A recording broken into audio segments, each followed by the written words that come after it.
Que o amor te salve nesta noite escura e que a luz te abrace na hora marcada. Amor que se acende na manhã mais dura. Quem há de chorar quando a voz se apaga? Ainda há fogo dentro, ainda há frutos sem veneno, ainda há luz na estrada. Podes subir à porta do templo e que o amor nos salve.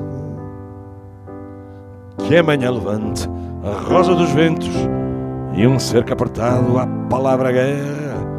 Ninguém nesta terra é dono do tempo, não é deste tempo o chão que te espera. Ainda há fogo dentro, ainda há frutos sem veneno, ainda há luz na estrada. Podes subir à porta do templo que o amor nos salve, porque há uma luz que chama e outra luz que cala. Há uma luz que é nossa. E o princípio do mundo começou agora. A semente será fruto pela vida fora. Esta porta aberta nunca foi selada para deixar entrar a última hora. Ainda há fogo dentro, ainda há frutos sem veneno, ainda há luz na estrada. Podes subir à porta do templo e que o amor nos salve. Podes subir à porta do templo e que o amor nos salve. Porque há uma luz que chama e outra luz que cala. E há uma luz que é nossa e é que o amor nos salve.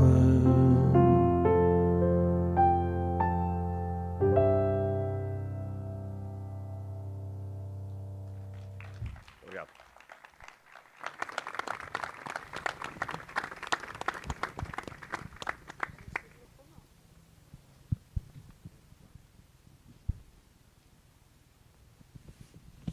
Possivelmente, quer a educação, quer a cultura, são dos campos que ao mesmo tempo recolhem as mais opostas intenções e reações.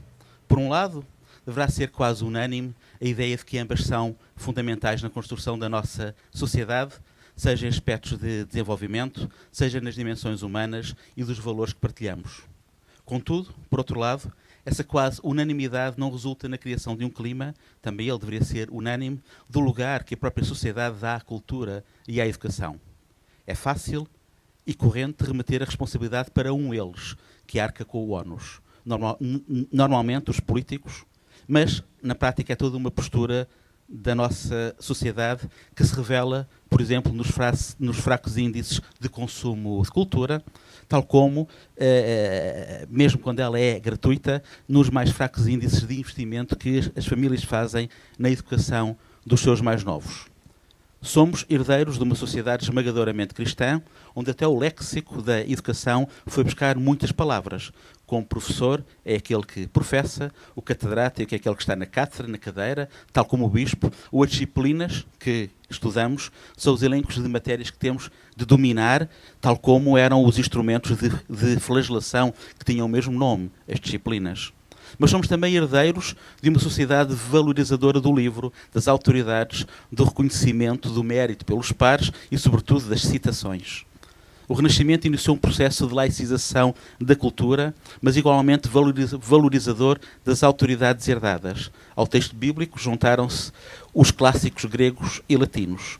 À repetição dessas autoridades juntou-se um espírito crítico que as questionou e que nos lançou na aventura da descoberta científica.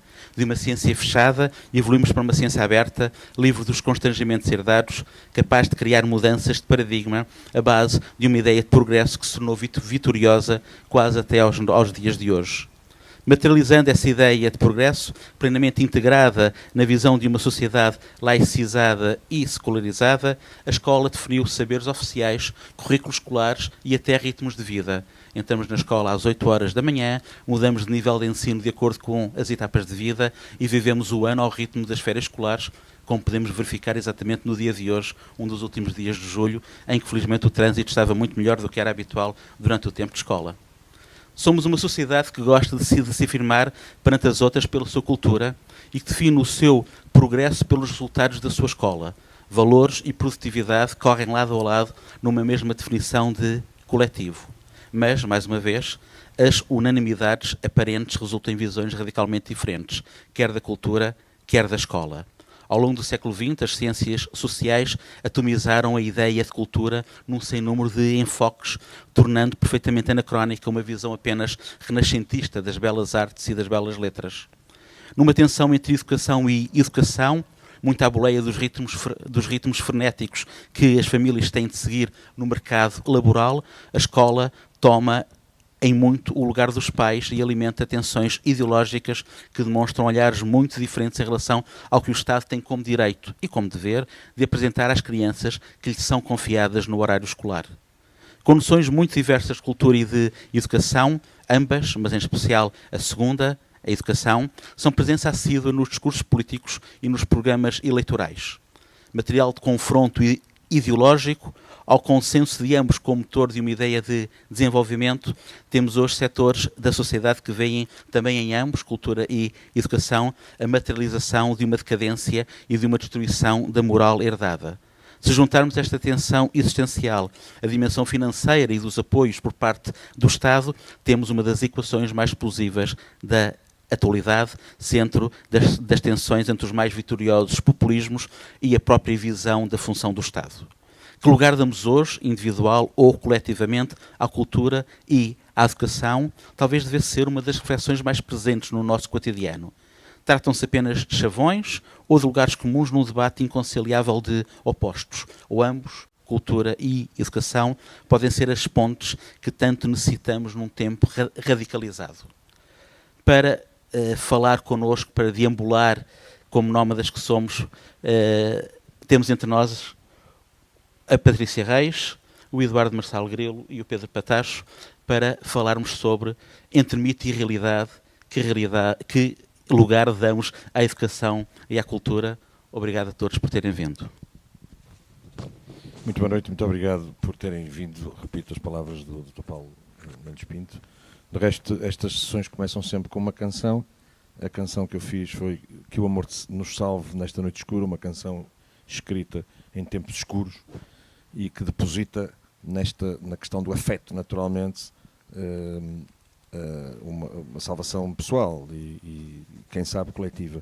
Eu pergunto, passando este conceito para o conhecimento, e vou começar, peço desculpa à Patrícia Reis, não vou começar pelas senhoras, vou começar pelo professor Marçal Grilo. Gostava de ouvir a sua opinião sobre, neste tempo frenético que aqui o Paulo referiu, de euforia digital, de permanente, enfim, informação que nos torna obesos e por isso desinformados. Eu gostava que me dissesse se ainda faz sentido o conhecimento, o saber, o velho saber. Porque me dá a impressão que as escolas cada vez mais formam para acertar e não para saber.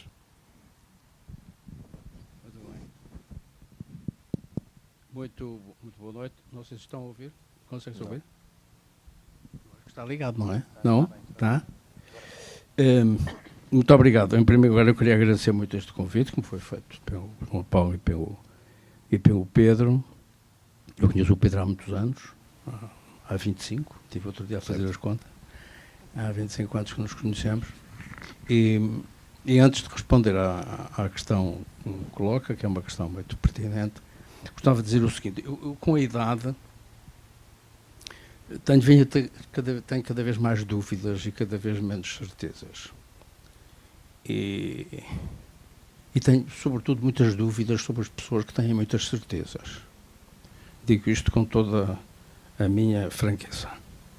Quando vejo pessoas com muitas certezas, digo, bem, está aqui qualquer coisa. Ou ele não pensou bem nisto, ou não refletiu, ou não sabe. Eu acho que a pergunta que o Pedro coloca, que é da importância do conhecimento, eu acho que nunca foi tão importante o conhecimento como hoje.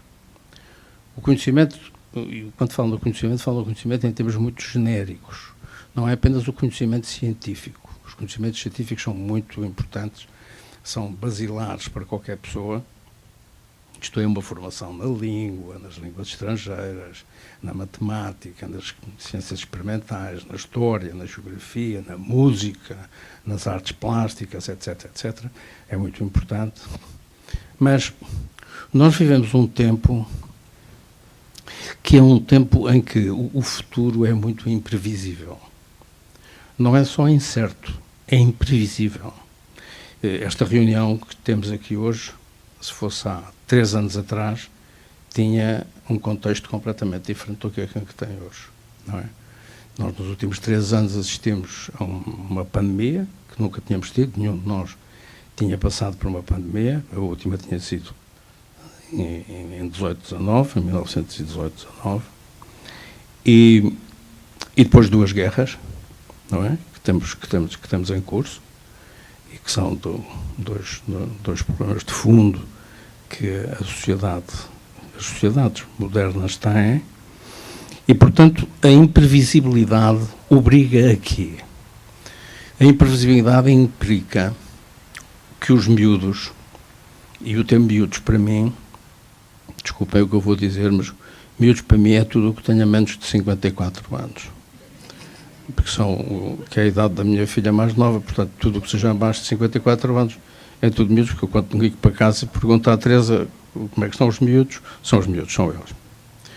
E eu acho que os miúdos vão ter uma vida muito complicada e muito complexa e muito diferente, vão ter um futuro muito diferente do nosso. O futuro já não é o que era, não é? Nós imaginámos um futuro aqui há uns tempos. Eu outro dia fui folhear aquela parte da história dos estudos prospectivos do início dos anos 80, com o Sheryl van Schreiber e com o Toffler e com o Naisbitt, etc. E quando nós lemos aquilo, a realidade ultrapassou em muito aquilo que eles tinham previsto. Mesmo tendo imaginado os computadores todos possíveis e imaginários, a realidade ultrapassou muito. Ora, para que os miúdos possam enfrentar um futuro tão imprevisível, têm que ter uma grande formação de base. E aqui é que eu pego na pergunta do Pedro, que é muito pertinente. A formação de base tem 3 componentes essenciais. Tem uma componente que são conhecimentos científicos, são absolutamente essenciais. Os miúdos estão convencidos, os miúdos e alguns graúdos, estão convencidos, eu tiro esta coisa do bolso, porque isto tornou-se isto tornou-se uma prótese. Não é? Isto é uma prótese. Todos têm. Tudo o que está aqui tem uma coisa destas. E se eu perguntar quantos números de telefone sabem, não sabem, sabem 2. Eu sei o da minha mulher e da minha filha. Não sei mais nenhum número de cor. Antigamente sabíamos dezenas de números de telefone. Também hoje os números são complicados. Hoje nós têm 9 números, antigamente tinham 2, 3, não é? Mas o facto de nós termos, aparentemente, o conhecimento no bolso, porque isto permite-nos responder quase todas as perguntas, então agora com o ChatGPT faz-se uma pergunta e isto dá uma resposta muito articulada. Se a pessoa não tem uma formação de base séria e funda na parte científica, também não tem sentido crítico. O sentido crítico implica que a pessoa exige que a pessoa tenha um conhecimento, e tanto disparate que nós ouvimos, tanto disparate. Eu vejo muito pouca televisão, porque não gosto muito de imbecilidade, e portanto não vejo televisão com regularidade. A única coisa que eu vejo com regularidade, peço desculpa de dizer, são os jogos do Sporting, mas vejo-os, como tenho uma doença coronária, só vejo os jogos que o Sporting ganha, porque só vejo os jogos depois de se terem realizado, e só vejo aqueles em que o Sporting ganha, os que o não ganha. É uma maneira de eu me driblar a mim próprio. O Pedro há bocado dizia que eu estava muito bem conservado. Esta é uma das razões, se calhar, porque eu não forço tanto esta coisa quanto podia. Depois há outras duas componentes que são absolutamente essenciais. Umas são as atitudes e os comportamentos. Ou seja, a liderança, a responsabilidade, o trabalho em equipa, o nunca desistir. Por exemplo, o nunca desistir é uma característica que deve marcar os nossos jovens. E isto passa-se muito na escola e na família. Nós precisamos que os miúdos sejam proativos. Ninguém hoje vai trabalhar para uma empresa e a empresa diz-lhe, tu vais fazer isto. Não. A empresa quer saber o que é que ele traz. O que é que ele traz com ele. Qual é a sua visão, qual é a mais-valia que ele é capaz de trazer para a organização onde se integra. E, finalmente, uma terceira componente, que eu acho que é absolutamente essencial, que são os valores. A nossa sociedade está a perder muitos valores. Quais são? É simples. É o respeito pelos outros, o respeito pela sua ideologia, pela cor da pele, pela sua cultura, pela sua religião. E é aquilo a que nós poderíamos chamar o sentido ético da vida. Nós perdemos o sentido ético. Perdeu-se o sentido ético. Quando hoje lemos muitas coisas que se passam pelo mundo, percebemos, não vou falar só no sistema financeiro, mas o sentido ético perdeu-se, e a ideia dos valores. E é muito importante dizer isto que eu vou dizer. Eu sou um grande apreciador do Pedro Brunhosa, pela sua arte, pela sua música, pelos seus poemas, mas, sobretudo, por ser um homem de causas e um homem de valores. Isto hoje não é muito vulgar. E pode-se dizer, isto cabe à escola, cabe parcialmente à escola e cabe muito à família. A família tem uma enorme responsabilidade nisto. E há um último ponto, se o Pedro me permite que eu divague um bocadinho. Eu tenho, uma das maiores preocupações que eu tenho é que os miúdos estão a deixar de ler. Os miúdos, e é curioso, há uma série de estudos que saíram recentemente, sobretudo em França, estudos em França e nos Estados Unidos, que mostram duas coisas. Os miúdos gostam de ler, os miúdos sabem ler, mas os miúdos não leem. Os miúdos andam com estas coisas às costas, com estas e com os iPads. Isto é muito bonito, tem uma informação fantástica, mas isto não forma. Isto não vai ao fundo das questões. A leitura, há um livro muito interessante de um neuropsiquiatra francês que trabalhou no MIT e hoje trabalha em França, que se chama Ponham-nos a ler. Ponham-nos a ler. É que, sem leitura, nós temos em Portugal um dos homens que mais sabe de livros, que é o Alberto Manguela. O Alberto Manguela é das pessoas que mais sabe de livros em todo o mundo. É uma pena que a gente não o aproveite. Eu sou amigo dele, pessoal, há muitos anos, e tenho imensa pena que ele não esteja a trabalhar numa universidade ou numa fundação, ou seja o que for, porque tem uma força, uma capacidade enorme para falar sobre livros e para pôr as pessoas a ler e, sobretudo, ter o gosto de ler. E ler não é aquela coisa de ler. Há uma frase muito interessante que os ingleses têm, que é First we learn to read and then we read to learn. Nós lemos para aprender. E quando se perde o sentido da leitura, quando deixa de se ler, quando se passa a ter apenas uma visão muito superficial de tudo isto, as redes sociais são fatais para isto, absolutamente fatais. As televisões também são, as televisões também contribuem para isso. Ou seja, tudo o que sejam ecrãs, há muitos países que estão a acabar com os ecrãs dentro das escolas, sobretudo a acabar com isto, não é? Dentro das escolas. Não é dentro das aulas. Dentro das aulas até se podem utilizar. É sobretudo nos intervalos, porque os miúdos deixaram de conviver uns com os outros. Os miúdos estão permanentemente agarrados a esta coisa para jogar, para trocar mensagens, para fazer estas coisas todas. Tudo muito bonito, mas enquanto fazem isto não é. E, portanto, o conhecimento é a base da formação de qualquer miúdo. E isto começa no pré-escolar. Isto não começa quando se vai para a universidade, nem quando se vai para o ensino secundário. Isto começa no pré-escolar. Eu anteontem soube de uma medida que o atual ministro tomou, ou que vai tomar, que é uma medida estruturante de grande importância, que é a passagem da tutela das creches da Segurança Social para o Ministério da Educação.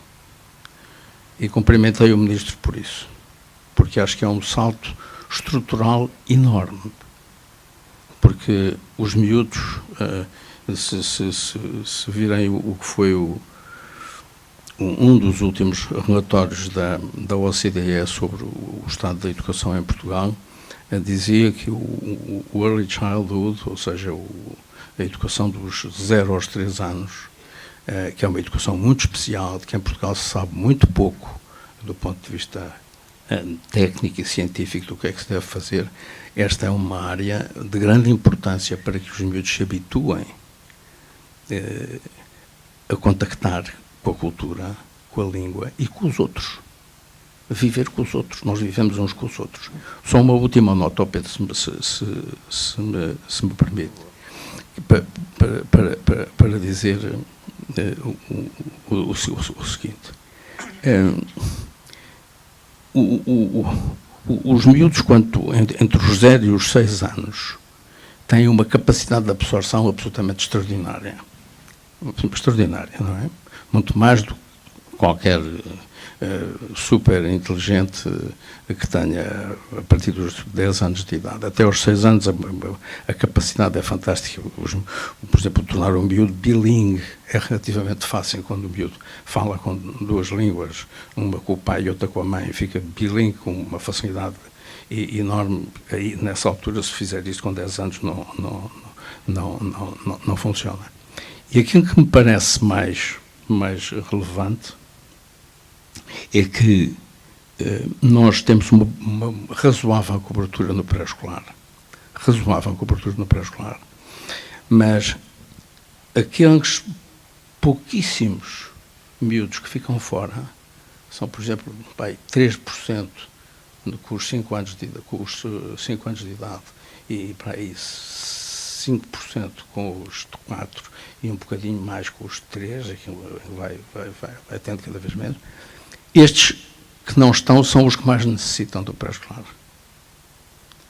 Não são os que estão, são aqueles pouquíssimos que ficam fora que mais necessitam do pré-escolar. Temos que fazer um grande esforço nas creches e no pré-escolar para os preparar para serem cidadãos de parte inteira, com capacidade científica, com proatividade e que sejam capazes de respeitar os valores e, sobretudo, respeitar os outros. Ter um respeito pelos outros. Peço desculpa, foi mais longo. Eu ia agora lançar um repto à Patrícia. Não é para sair do campo da escola, mas é para ir um bocadinho mais para o lado da cultura, que infelizmente a cultura é muitas vezes olhada como alguma coisa de, não diria de supérfluo, mas de secundário. Alguma coisa que não está dentro das necessidades vitais de um indivíduo nem de uma sociedade. Infelizmente há muito esse olhar, e eu lembro-me sempre da célebre frase, salvo erro, do Goethe, que diz que todos os indivíduos deviam, uma vez por dia, ler um poema, olhar para um quadro e ouvir uma boa música. Não é? Isto pode parecer um bocadinho poético demais, é claro que pode. Se eu achasse que o era, não o estava a meter aqui na nossa conversa, mas eu tenho uma questão que na prática vem desta frase e que eu há muito tempo tenho a vontade de te colocar. E que é uma questão que é, se calhar, não tem resposta, não sei, mas para que é que serve a cultura? Boa noite, obrigada pelo convite aos dois. Professor, não imagina como é uma felicidade ouvi-lo falar. E para responder à tua pergunta, para que é que serve? Serve para tudo. Serve para sermos boas pessoas, serve para olharmos para os outros, serve para considerarmos os outros, serve para o amor prevalecer, como canta o Pedro, serve para termos um sentido ético das coisas, porque a cultura não é uma coisa elitista. A cultura não é uma coisa elitista. A cultura é a nossa história. É o facto de nem todas as civilizações partilharam a experiência da roda, ainda hoje. Temos tribos na Amazónia que não têm roda, não usam a roda, mas todos nós contamos histórias e nós somos feitos de histórias. E há uma frase incrível do Aristóteles, só porque tu vais para o Goethe, eu vou para o Aristóteles, enfim, só para trocarmos aqui um galhardete, que diz, não basta a educação da mente. Educar para a mente sem educar para o coração não é educação. Portanto, a cultura, para mim, é a mente. E, nesse sentido, a educação e a cultura são indissociáveis. São completamente indissociáveis. Eu não consigo sequer conceber uma coisa sem a outra. Nós precisamos de cultura e precisamos de educação. Precisamos das duas coisas, precisamos sempre das duas coisas. É uma geografia comum, se quiseres. Gostava de dizer que muitas vezes, das pessoas mais cultas que eu conheci, porventura das pessoas mais cultas que eu conheci, não tinha a 4ª classe. Portanto, a cultura e a educação não são necessariamente o doutoramento, o mestrado, a licenciatura. A cultura pode ser, e a educação também, outra coisa. Eu hoje, eu disse isto há uns meses e vou voltar a repetir, para quem ouviu, peço desculpa. Eu sou uma ativista da gentileza. Eu acho que é absolutamente essencial nos dias que correm, por causa das redes sociais, por causa desta voragem, desta velocidade em que andamos e por causa da impunidade com que criticamos as outras pessoas. Eu acho que é fundamental ensinar aos mais novos este princípio da gentileza. É urgente ensinar a bondade, a capacidade de olharmos uns para os outros. E a pandemia, em vez de nos trazer uma maior compaixão, trouxe-nos um maior individualismo, porque de repente o outro passou a ser um potencial agente de morte e nós fechámos-nos e as pessoas têm receio do outro. E depois, claro, a extrema-direita atiça com discursos completamente bélicos e perigosos, mas a verdade é que nós precisamos muito de perceber que a coisa mais importante que temos é o outro. Porque é o outro que faz de nós melhores. Porque a pergunta mais importante da nossa vida é: como é que eu posso ajudar? Não é para onde é que eu vou e quanto dinheiro vou ganhar. E se nós ensinarmos isto às crianças, ensinamos qualquer coisa de bom. Eu não estou a dizer que as crianças não tenham que ser também educadas num sentido de conquista, porque têm, para não serem desistentes, como o professor Marçal Grilo disse. E isso é muito importante. Mas se calhar, hoje, convinha pararmos um bocadinho e pensarmos que, ok, concordamos que discordamos, mas podemos criar uma ponte de diálogo a partir daí.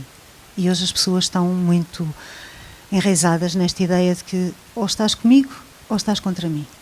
Isso não nos ajuda do ponto de vista da educação, não nos ajuda do ponto de vista cultural, não nos ajuda do ponto de vista ético, nem sequer moral, e não contribui grandemente para o futuro.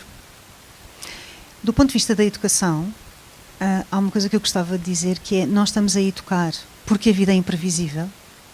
Nós estamos a educar crianças hoje com 10 anos, que se vão reformar daqui a 50, e nós não sabemos o que é este planeta daqui a 50 anos. Nós estamos a ter aulas, ainda estamos a ter aulas de 90 minutos. numa geração de miúdos que são multitarefeiros, que não se conseguem concentrar. Nós continuamos com os mesmos programas e, atenção, eu não estou a dizer que as crianças não devam ler os sonetos de Camões, pelo contrário. Pelo contrário. Na adolescência, a morrer de amor, qualquer adolescente compreende Camões, como compreende o Mário de Sá Carneiro. Não é isso. Não é tirar essa história, esse legado, essa cultura, enfim, adquirida, não é? Não é isso. Mas é adaptar-nos. E nós precisamos muito de nos adaptar. Porque os miúdos estão 90 minutos sentados numa secretária com uma dificuldade tremenda. Porque hoje o cérebro está treinado para ter 7 minutos de atenção. Porque estamos no scroll daquelas coisas do iPad e do telemóvel.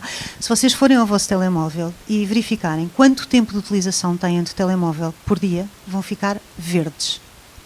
Porque a média do português tem 4 horas. Nós não temos tempo para nada, mas gastamos 4 horas por dia naquela bodega Eu não estou a dizer para irem ler Shakespeare, mas caramba, a sério? E depois não lemos nada, lemos as gordas. E isto sim, eu acho que vale a pena pensar e criar debates sobre para onde é que queremos ir e o que é que queremos transmitir às nossas crianças. Eu vou dar um exemplo, contar uma história que é uma história que eu gosto particularmente e o meu marido sabe. Nós rimos sempre muito com esta história, que é no dia em que eu vou à faculdade com o nosso filho mais velho, inscrevê-lo para a faculdade, à lusófona. Ele fez o primeiro ano de cinema e depois saiu e foi fazer outra coisa.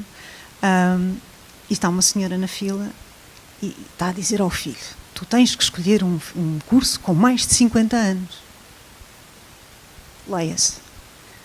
Direito, arquitetura, economia, medicina, papapi, papapá, papapá, papapá. E eu saiu-me. Epá, tu estás cheio de sorte, porque teatro tem mais de 50 anos. A mãe morreu, ainda não recuperei, estou morta desde essa altura. Enfim, a mãe morreu, fuzilou-me com o olhar. Mas aquela criatura, com 17 ou 18 anos, que ia entrar na faculdade, não tinha margem de manobra. Não tinha margem de manobra, não lhe permitiam ser criativos. A mãe não lhe permitia ser criativo, porque vais ser artista. Isto o Pedro deve perceber muito bem. Então vais ser da condição da mão estendida, não é? Não podes ser artista. Artista é que não. Ai, meu Deus, queres ser músico? Não. Teatro, mas por carga d'água. E nós precisamos muito de imaginação, precisamos muito de criatividade, precisamos muito de bons leitores. Porque sim, o professor Marçal Grilo tem toda a razão, os miúdos leem cada vez menos e conforme leem cada vez menos, perdem o quê?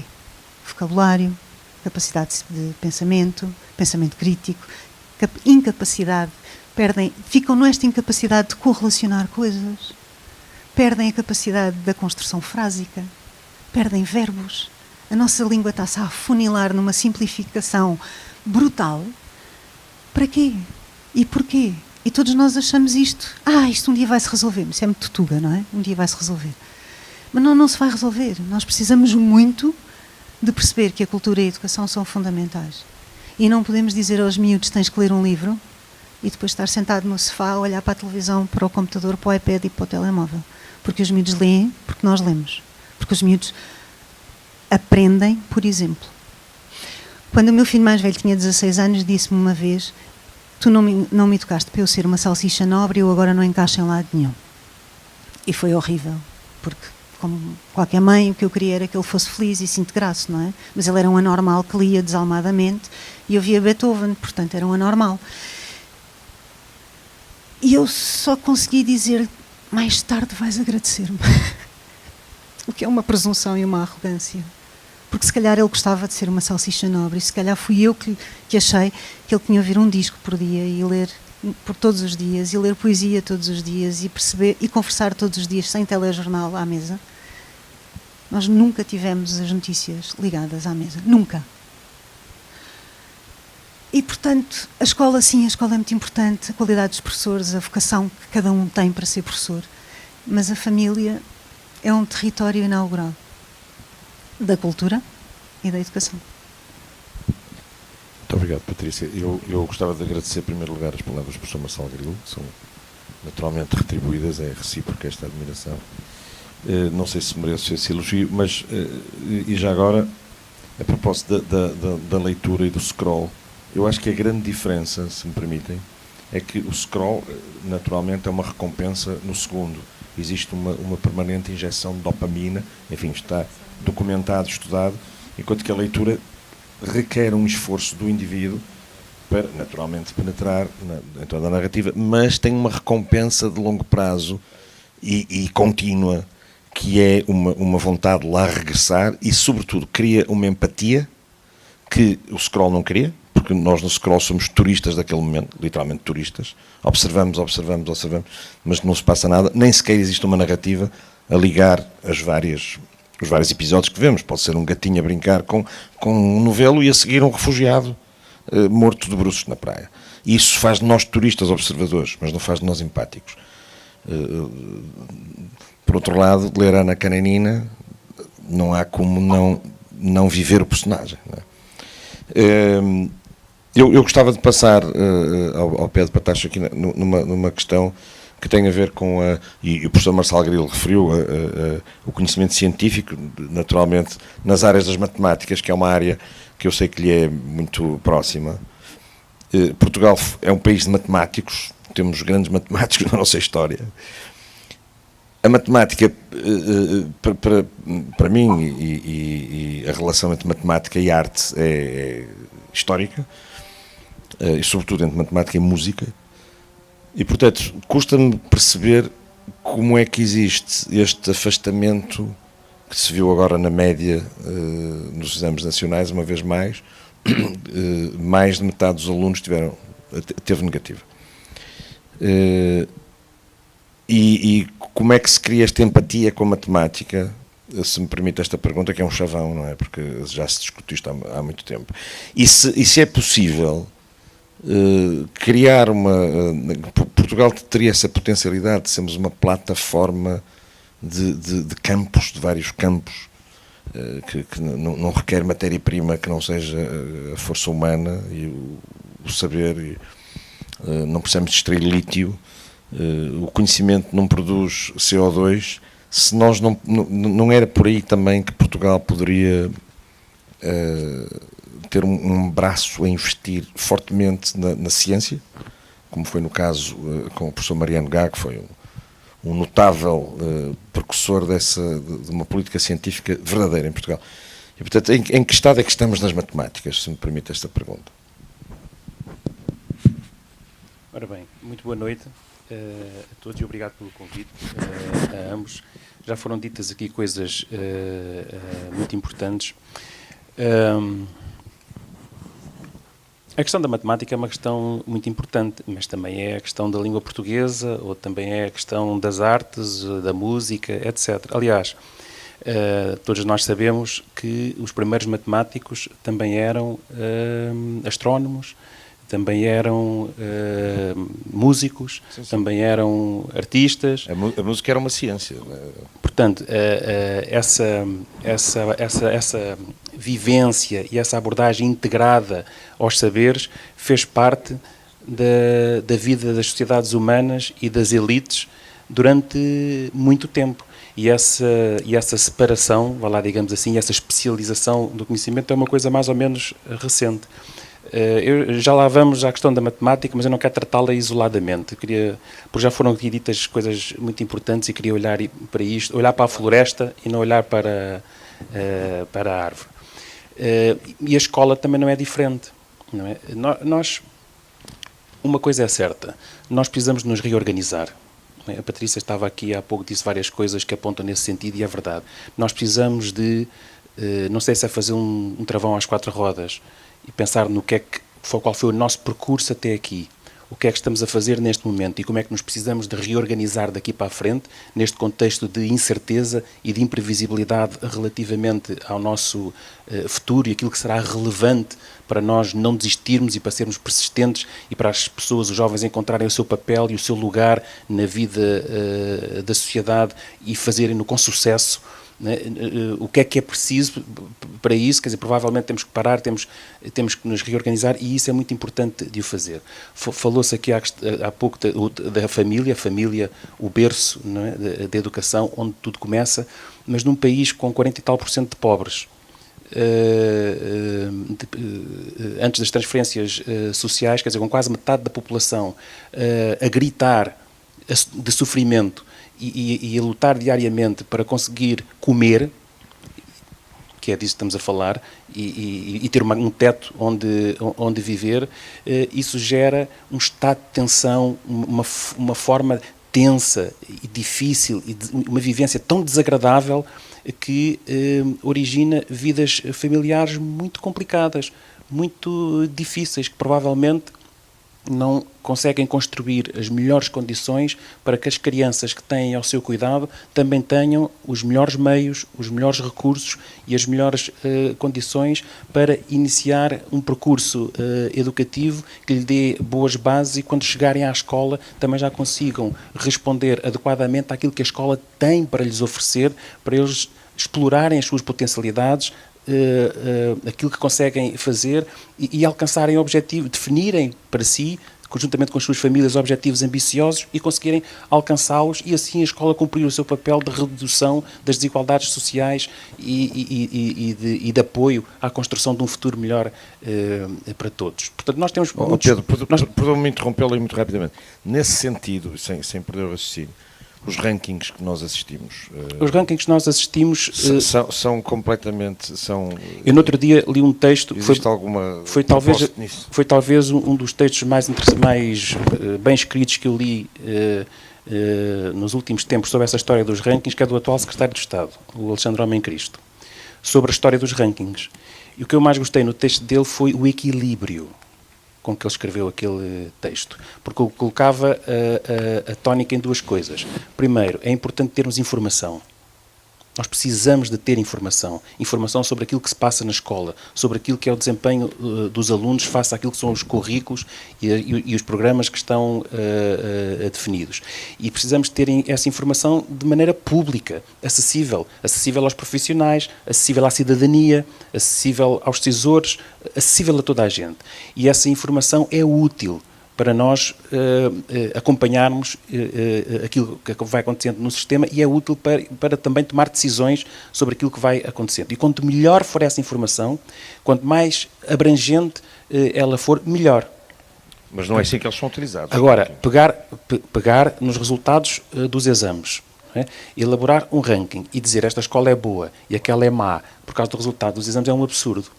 E esse texto também dizia isso. E eu acho que é essa abordagem que é a abordagem que nós devemos ter. Não é? Não ir para além daquilo que é admissível com essa questão dos rankings, porque ir para além chega a ser violento, desonesto para as escolas, para os profissionais e para as equipas que trabalham todos os dias nas escolas, mas também não devemos recusar a informação, recusar o acesso a dados. Uma coisa que eu ia dizer há pouco, quando dizia que precisamos nos reorganizar, e quando dizia também que no princípio a matemática era a matemática, mas com muitas outras coisas junto de maneira integrada, a escola é mais ou menos igual. Quer dizer, uma pergunta que nós podíamos perguntar a nós próprios todos os dias é: para que é que serve a escola? O que é a escola e para que é que ela serve? Porque nós podemos ser levados a pensar que sempre existiu escola. Não é? Mas não foi assim. Nós, a dada altura, na nossa história recente, inventámos uma coisa chamada escola, com as características que ela tem hoje. Mas durante a maior parte dos séculos e milénios da história da humanidade, isso não existiu. As escolas modernas, como nós as conhecemos agora, não é? Com turmas organizadas por escalões etários, com um currículo, com programas, com práticas de avaliação mais ou menos standardizadas, enfim, com um mestre-escola ou com um professor ou um educador que dirige os acontecimentos no contexto de uma turma. Isso é uma invenção bastante recente, que é mais ou menos contemporânea da Revolução Industrial, e até aí não era assim. Não se aprendia nas sociedades, não se ensinava nas sociedades, aprendia-se e ensinava-se de outras formas e de outras maneiras, imerso na comunidade e de uma maneira mais integrada. Nós sentimos a necessidade, a determinada altura, de criar essa escola dessa maneira, para responder a desafios emergentes do próprio processo de industrialização e de crescimento das cidades e de crescimento dos espaços urbanos. E foi, temos que reconhecer e devo dizer, um extraordinário sucesso. Um extraordinário, um dos maiores sucessos das sociedades humanas dos últimos séculos. Porque o que é que nós conseguimos fazer com essa escola? Nós conseguimos educar milhões e milhões e milhões de pessoas que acorriam aos grandes centros urbanos num processo de avanço da industrialização das sociedades. Essa tecnologia social que nós inventámos, a escola, foi extraordinariamente bem-sucedida. Inclusive, bem-sucedida, e cumpriu o seu papel. Portugal é talvez um dos melhores exemplos disso. Se nós olharmos o que era este país antes do 25 de Abril e aquilo que as nossas escolas fizeram, é extraordinário. E a vida de milhões de pessoas foi transformada por essa escola. Foi um projeto extraordinário. Cumpriu o seu papel. Escolarizou milhões de pessoas. E nós podemos hoje olhar para trás e orgulhar-nos dessas conquistas. O problema é que agora já estão todos dentro da escola. A universalização do ensino já aconteceu. A expansão da escolaridade obrigatória já aconteceu. Agora já não há crianças e jovens fora da escola. Essa missão, né, dessa escola que nós inventámos está completa. Foi um sucesso enorme. Agora temos problemas novos. Agora temos toda a diversidade social e cultural, com tudo o que isso implica, com todas as matizes oriundas de todas as famílias, diferentes umas das outras, com muitas dificuldades e sem dificuldades nenhumas. Né? Hoje temos tudo isso dentro da escola. E a questão que nós temos que perguntar é: e faz sentido, depois de ter alcançado essa missão, não é? De ter conseguido essa universalização, de ter conseguido esse aumento da escolaridade obrigatória, faz sentido continuarmos a ter a mesma escola, organizada da mesma maneira, a funcionar da mesma forma, com os mesmos conteúdos culturais dos últimos 250 anos? É uma questão muito desafiadora, muito complexa. As respostas podem ser muito equívocas e muito tensas, mas é uma pergunta que nós temos que fazer e são respostas que nós, enquanto sociedade, é preciso encontrarmos. Estávamos a falar de educação e a cultura e há aqui uma relação óbvia. Os conteúdos com que os educadores e os professores trabalham nas escolas são conteúdos culturais, que foram selecionados para ser trabalhados naquele contexto.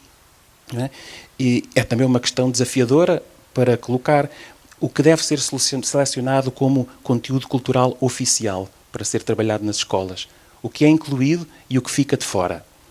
E que fenómenos de injustiça se produzem nesse processo. É lícito falar nestes termos que eu estou a falar ou não? Essa é também uma discussão importante. E não será, talvez, o professor Marcelo Grilo tem insistido muito nisto, cada vez falar menos em sistema educativo e falar cada vez mais em escolas, né? E existindo uma matriz comum, depois haver também uma margem de grande liberdade e autonomia das próprias comunidades locais, das escolas e dos educadores para poderem selecionar outros conteúdos culturais e desenvolver outras práticas para trabalhar com os seus alunos, com aquelas famílias, em função das suas características, dos seus sonhos, das suas ambições, daquilo que querem para si próprios. São perguntas também relevantes. Portanto, o que é que se passa com a matemática? Eu diria, o que é que se passa com a escola?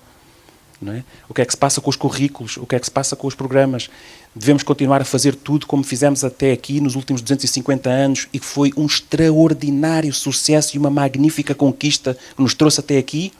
Ou perante esta incerteza e perante aquilo que nos espera e que nós não sabemos exatamente o que é, mas que já vemos despontar mais ou menos as linhas no horizonte, embora não saibamos muito bem o que é que vai ser, perante isto, será melhor parar, refletir e reorganizar. Mas reorganizar em que sentido? Eu termino só com esta nota. Reorganizar em que sentido? Também é muito difícil.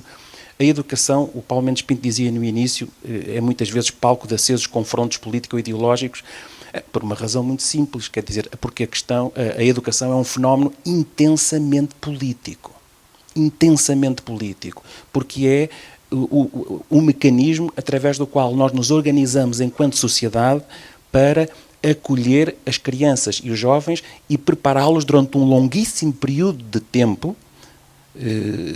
A escolaridade obrigatória é 12 anos, mas se nós cedermos à recomendação que o professor Manuel Grilo aqui fez, que é muito avisada, começa bem antes disso, e eu estou ao lado dele quando louva esta medida, eu acompanho totalmente e espero realmente que demos grandes avanços no que diz respeito à universalização da educação em creche e da educação em pré-escolar no nosso país. Os benefícios seriam enormes. Mas, para terminar, dizia que é um fenómeno intensamente político, não é? Porque é a forma como nós nos organizamos para cuidar coletivamente das crianças e dos jovens. E como a sociedade é composta de diferentes conjuntos de pessoas, né, em diferentes posições, com diferentes padrões de valor cultural, têm diferentes ideias, percepções, expectativas daquilo que deve ser o trabalho escolar e aquilo que deve ser aquilo que a escola entrega, o resultado do trabalho escolar. E é muito natural que essas diferentes posições se confrontem e esgrimam argumentos no espaço mediático. Nós não devemos ficar muitas vezes até entristecidos com isso e com algumas batalhas ideológicas em torno das problemáticas da educação. São o mais acabado a mais acabada evidência que é uma questão pública e coletiva da maior importância. E se é assim, se calhar vale a pena pararmos um pouco para fazer essa reflexão. O que é que nos trouxe até aqui? Em que situação é que estamos neste momento, e se não fará sentido repensar como é que vamos prosseguir a partir daqui, capitalizando em cima do muito, muito, muito que fizemos bem, mas pensar se não será melhor fazer algumas coisas diferentes, porque, quer dizer, eu julgo que não há maior crime do que enfrentar os desafios do futuro com armas do passado. E é uma boa maneira de colocar a questão. Portanto, não é só a matemática, eu acho que é tudo que está em causa. Sabe que a questão da matemática, naturalmente, tem a ver com esse eixo fundamental que é, para as ciências, naturalmente a língua portuguesa também, mas se refletirmos sobre o investimento que tem sido feito no ensino da matemática e o insucesso que tem sido obtido, se eu transmutasse a pergunta para o ensino artístico, enfim, é sempre, infelizmente, o parente pobre, e aqui faço um protesto em causa própria, porque, de facto, se há coisa de que uma sociedade precisa, nomeadamente, quanto mais pobre, mais fundamental é, a poesia, e perdão, isto não é uma tirada poética, é porque a poesia é o mais real. Não há nada mais real do que a poesia. Tudo o resto é linguagem funcional. Tudo o resto é para marcar a consulta no dentista e o par de sapatos. A poesia é aquilo que, de facto, nos torna realmente humanos e nos conecta. E, portanto, o ensino artístico não é para que serve a cultura, é para que serve. Não é? Posso complementar? O professor Marcelo queria falar. Peço desculpa. Eu ia pegar exatamente o que disse o Pedro.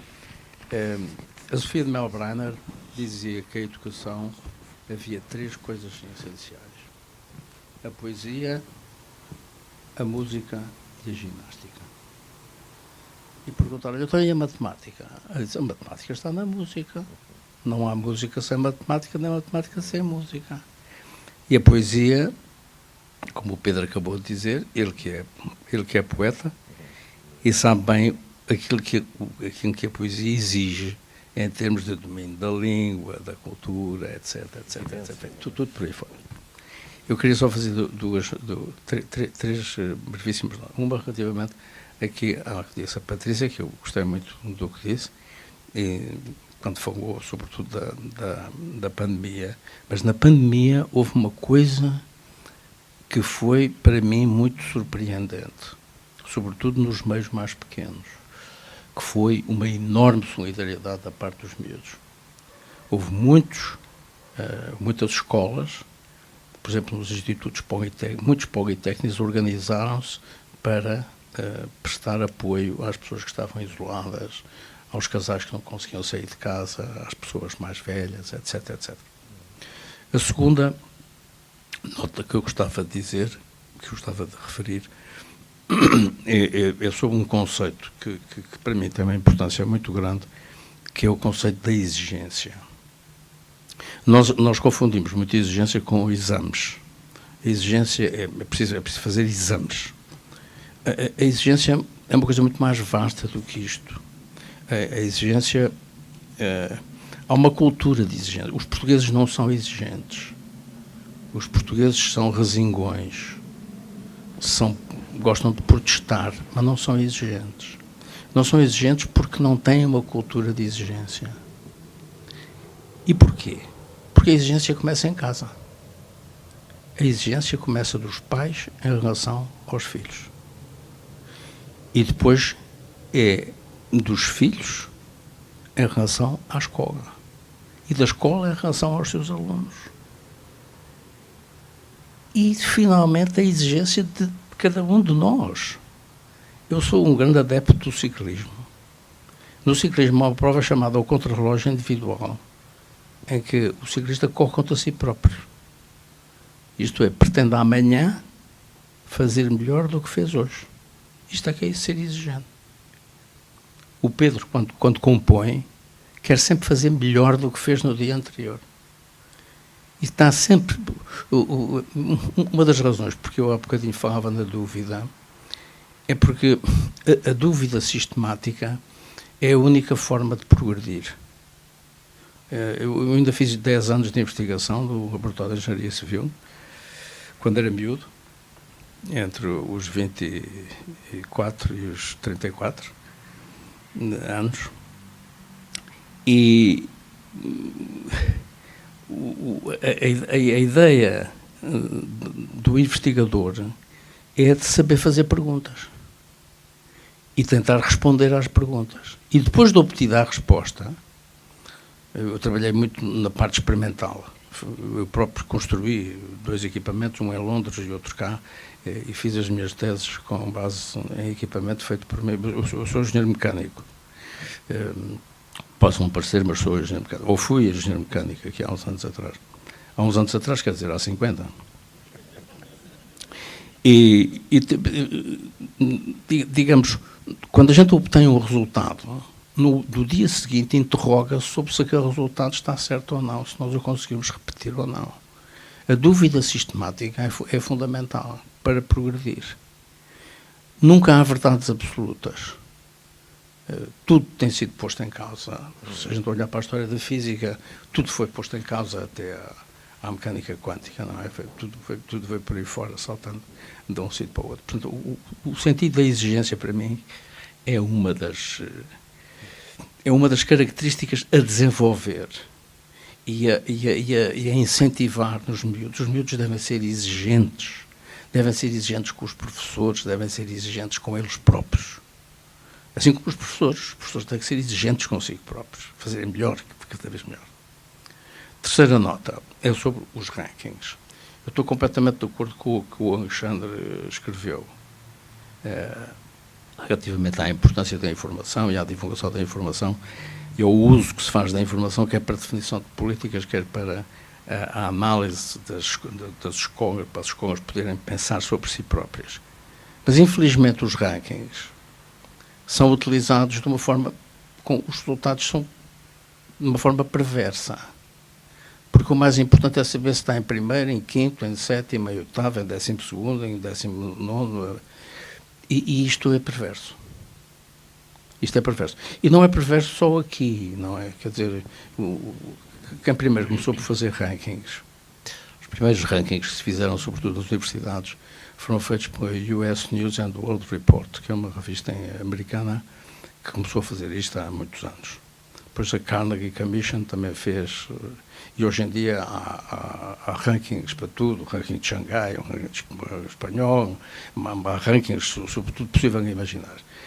E eu conheço razoavelmente bem os das universidades, e eles, porque de facto colocam 1, 2, 3, 4, 5, depois o MIT está sempre em primeiro, depois este ano o Imperial College, que é a escola onde eu estudei, aparece em segundo, depois o Oxford, Stanford, Caltech, etc., vem por aí fora. Mas isso tem um aspecto diferente, porque o ensino superior, sobretudo nos Estados Unidos, é um negócio enorme, movimenta bilhões por ano, bilhões, não é milhões, é bilhões, para todos os efeitos, desde eu não sei se têm ideia de que a dívida dos estudantes americanos para com a banca é uma coisa que anda na casa de 1 trilhão e 200 mil milhões de dólares. Não sei se têm bem a noção do número. 1 trilhão e 200 mil milhões de dólares. É o valor.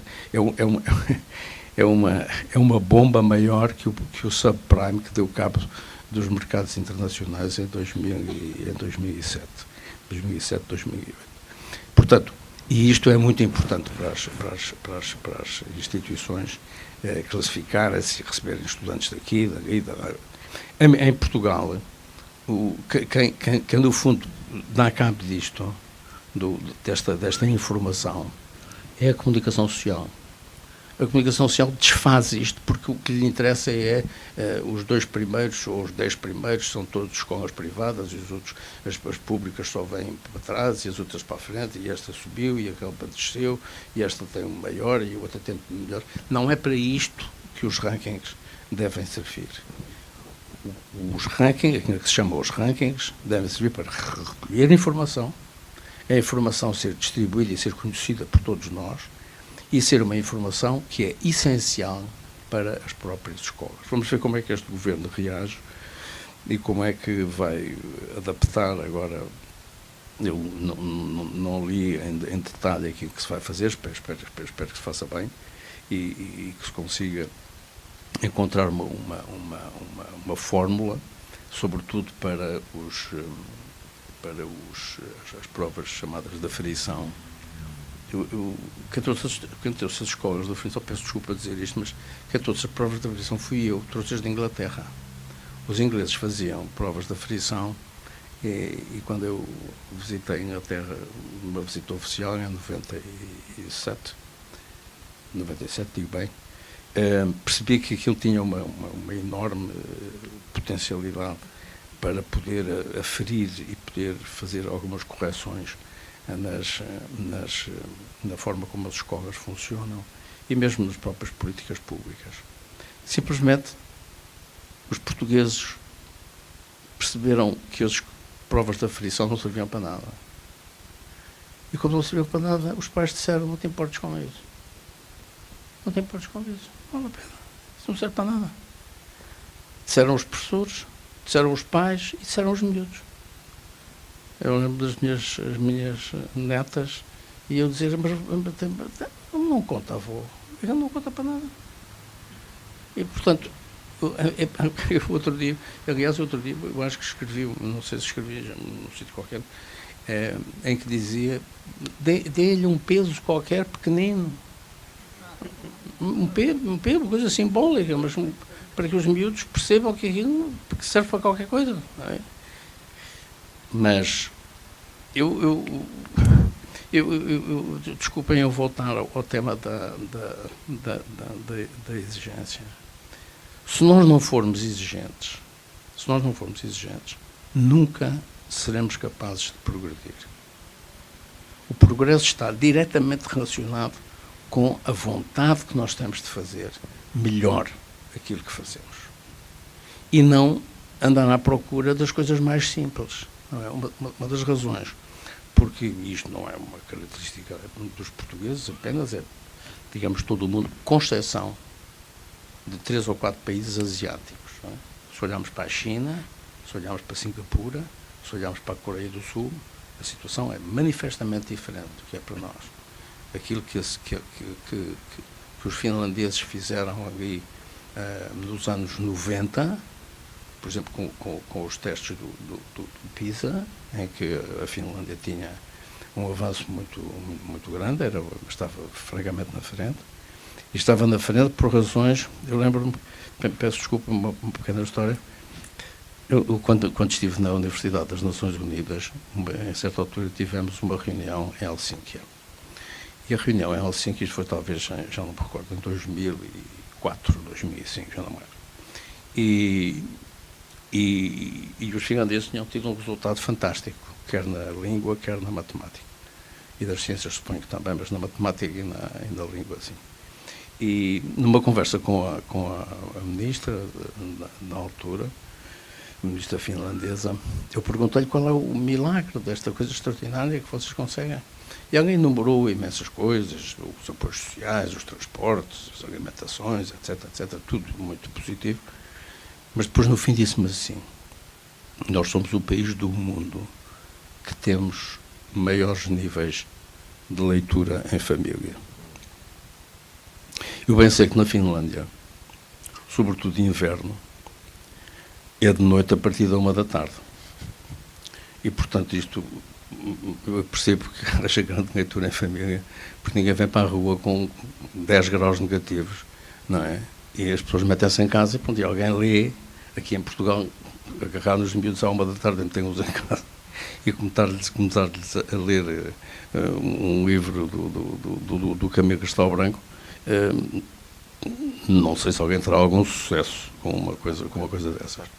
Mas a leitura em família é um ponto absolutamente essencial. Aquela coisa de uma história por dia. Havia um livro que eu lembro quando os miúdos, quando nós tínhamos os miúdos pequeninos, portanto há 50 anos, há mais de 50 anos, havia um livrinho lá em casa, um livrão, aliás, tinha 365 histórias, tinha uma história todos os dias. E todos os dias se lia uma história, umas vezes era um poema, outras vezes era uma história mais comprida. Às vezes os miúdos gostavam tanto que a gente avançava, estava no dia 2, mas já estávamos a ler a história do dia 4, depois líamos a tudo, íamos repetindo. A leitura em família, desculpem eu insistir com isto da leitura, porque esta leitura é absolutamente decisivo para o país. É decisivo para o país e para a cultura ocidental, não é só para o país. Não é só para nós, é para os americanos também, é para os ingleses, é para os franceses, é para os espanhóis, é para os italianos. Nós sofremos todos do mesmo mal. Este mal do ecrã, o problema do ecrã, porque o ecrã, e as pessoas, nós que estamos aqui sabemos isso, o ecrã tem uma coisa, o ecrã tem um aspecto quase encantatório. Nós ficamos a olhar para os ecrãs de uma forma quase fascinados. E percebemos os miúdos, aquela coisa há uns pais que dizem, o miúdo é coisa, mas depois é muito atento com a televisão. Não, a televisão é de uma dispersão total e o miúdo que gosta é da dispersão e, portanto, é atento à dispersão e não à concentração. Isto parece um paradoxo, mas é assim. Ou seja, os pais, e isto não se atire isto para cima da escola. A escola não é capaz de resolver este problema. Este é um problema que reside no seio da família. E nós temos que perceber isso, porque nós, as pessoas que estão aqui, eu digo isto muito aos professores. Hoje em dia não se fala para professores, fala-se para professoras. Não é? Quando se vai a um sítio qualquer. Eu, da semana passada, fui a uma escola lá em cima, ao pé de Santa Maria da Feira, estavam para aí 90 pessoas, eram 80 raparigas e 10, eu contei-os, eram 80. E, portanto, quando se fala para professoras, nós percebemos que uma grande parte delas tem duas reações. É uma como professora e outra como mãe, porque muitas delas são mães. E, portanto, oscilam entre uma coisa e outra. O que é que devem fazer como mãe e o que é que devem fazer como professoras. E isto, não há nenhuma incompatibilidade nisto. Nenhuma incompatibilidade. Por um miúdo a ler, eu insisto com isto, ponham-nos a ler. Há um livro deste francês que eu referi há bocadinho, que saiu há relativamente pouco tempo, que se chama Ponham-nos a ler. Porque pô-los a ler É a única maneira que eles têm de aprender e é a única maneira que têm de se divertir. É porque as pessoas divertem-se a ler. O ler é um divertimento. O ler é uma atividade lúdica. Aprende-se, por vezes aprende-se mais. Eu gosto muito de um tema que me apaixona há 50 anos, que é a Segunda Guerra Mundial. E tenho uma razoável biblioteca sobre essa área.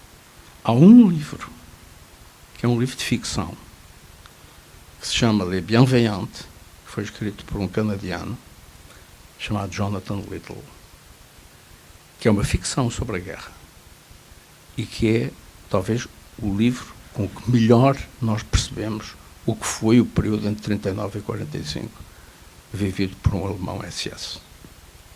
É uma ficção.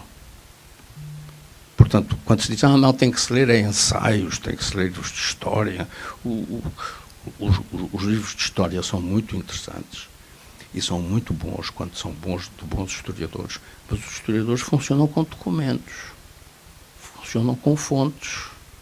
Os ficcionistas não funcionam com fontes, funcionam com a cabeça e assente depois naqueles dados que eles recolhem para não saírem fora da realidade, mas criando um mundo que é virtual.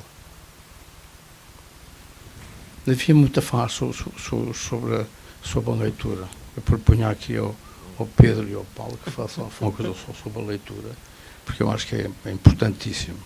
E tragam o Alberto Manguel. Se quiserem, eu faço de intermediário.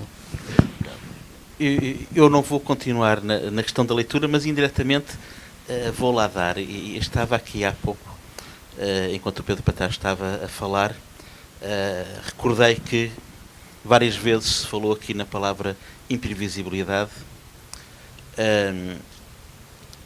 Na escola trabalhamos com previsibilidades, estão programas definidos, estão horários definidos. Nós na cultura trabalhamos muito com heranças que estão também definidas, são as heranças que temos às costas, é o que nos chega, não é? Mas a nossa sociedade de facto está numa grande mudança e eu tenho estado aqui a tentar lembrar-me de quem é a historieta que eu vos vou contar agora.